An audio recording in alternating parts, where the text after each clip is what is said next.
Blessings. Welcome to today's Law Enforcement Daily Devotional. We're in Leviticus chapters 15, 16, and 17. And we pick up where we left off yesterday as far as regulations and God giving this understanding or knowledge of what to do when someone finds themselves in a situation where they're unclean. And chapter 15 deals with this uncleanliness and what to do about it. And then we jump into 16, and 16 had a really cool thing. I remember when I first realized this and what it meant and how it stuck with me. And so I want to share this with you. Maybe you've been under or didn't know this either. However, you ever heard the term scapegoat? And I'm sure most of us have heard the term scapegoat.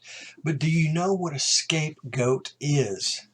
There was a time where I had no idea, and I came across this one day and I was like, oh my goodness, scapegoat is something that came from the Bible. It came from the Hebrews when they were wandering around the desert here in the book of Leviticus. And it's kind of, man, it's a really neat concept that as a Christian, we need to know because it's significant, and you'll see the similarities and probably who this is referring to. Scapegoat. So Aaron, once a year, it's called the Day of Atonement.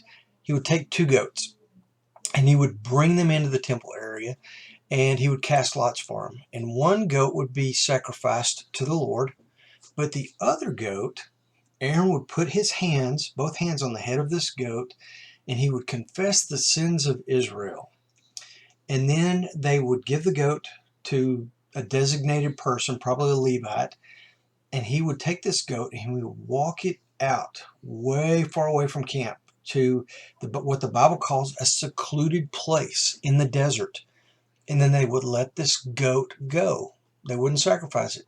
But the thought was when he put his hands on the goat's head and he confessed all of Israel's sins, symbolically all the sins of Israel would go to this one goat, and this one goat would be the sacrifice for all the sins of the entire nation, and they would let it go. And the purpose was to get it as far away from camp as you could, because you're casting off the sins. The sins are no longer in the camp. They're cast off into the desert, hopefully never to return again. That's what a scapegoat is. And pretty cool to know the meaning behind it and know that our God put this practice in place. We see this practice played out again later on when one person takes on all of the sins of humanity and takes them away. What a beautiful picture and foreshadowing of the coming of Jesus Christ.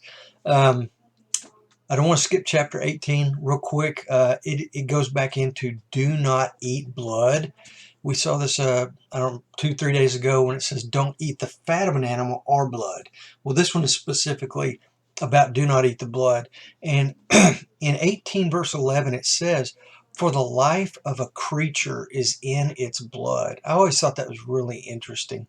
The life of the creature is not the heart, but if the heart doesn't have blood that pumps through it, the animal doesn't live. But then again, if an animal's just got blood in it, it doesn't have a heart, it's not living. But God says, for the life of a creature is in the blood.